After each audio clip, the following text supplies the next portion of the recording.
आली आली भाग्यलक्ष्मी।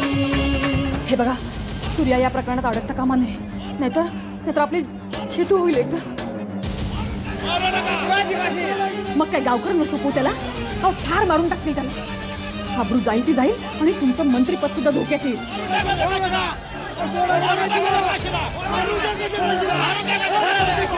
मी पाया पडतो तुमच्या, याच्या वतीनं क्षमा मागतो, पण आमची अवधू वाचवा। बाहेर हे सगळं कोणाला सांगू नका। तुम्ही आमचं देव, तुम्ही नका माझ्या पाया पडू। तुम्ही कशाला हात जोडताय? आमचा सूर्या वाचला पाहिजे। आणि सूर्या इथे होता आणि इथे झालेला प्रकार बाहेर कोणाला बोलू नका।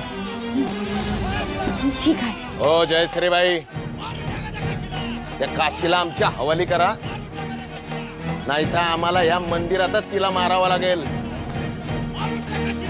आणि आम्हाला तिला या मंदिरात मारून या देवळाचं पावित्र्य भ्रष्ट करायचं नाहीये। चला द्या इकडं।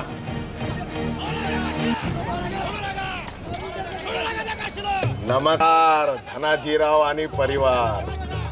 अरे वा, तुम्ही आणि इथं? हो, दर्शनासाठी आलो होतो।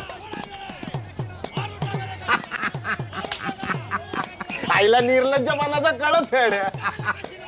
आणि आम्ही आणि ती काशी म्हणजे काशीच्या यारानं तुला काय देवळात भेटायला बोलवलं होतोय? बघा, असा हातात घेऊ नका। जे गुन्हेगार असतील त्यांना योग्य ती शिक्षा होईल। उद्या पंचायती समोर फला होईल याचा। उगाच गोंधळ घालू नका। हो ऐका, धनाजीरावांचं ऐका, त्यांच्या शब्दाचा मान राखा। आपापल्या घरी जा तुम्ही सगळेजण। धनाजीराव तुम्ही शांत धनाजीराव तुम्ही शांत व्हा। एवढ्या मोठ्या मुलाच्या अंगावर हात टाकायला शोभतं का तुम्हाला? तो असं वागतो त्याला शोभतं का? सगळ्या गावासमोर इज्जत गेली असती, आणि तो असं वागतो त्याला का नाही का वागतो ते? कारण मला विश्वास आहे माझ्या मुलावर। तो असं गैर वागणं शक्यच नाही। स्वतःच्या डोळ्याने पाहिलंस तरी असं बोलतेस?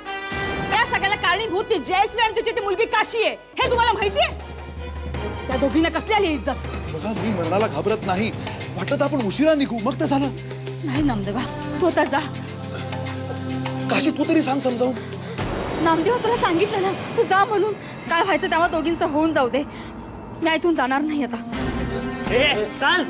चल मी धीर सोडू नका, मी आहे तुमच्या बरोबर। अजिबात धीर सोडू नका।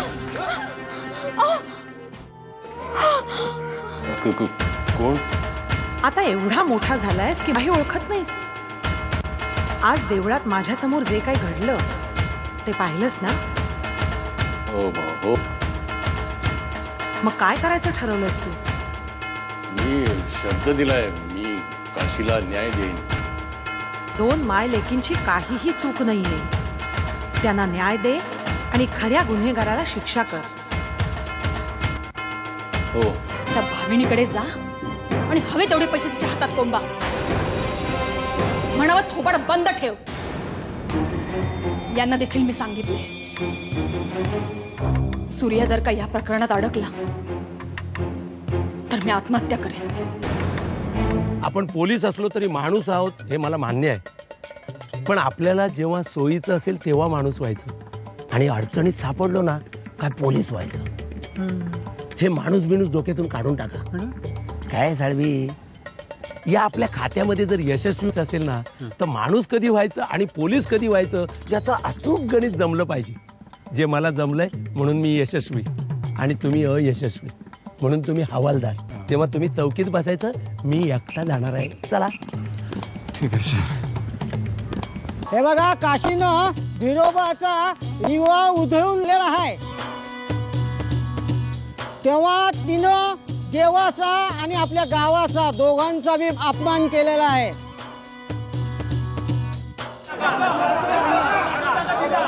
विश्वास ठेवा, योग्य तो न्यायनिवाडा केला जाईल।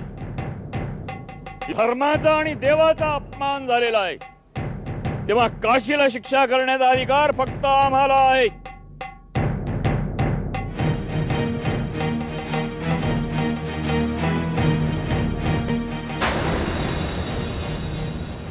आली आली भाग्यलक्ष्मी।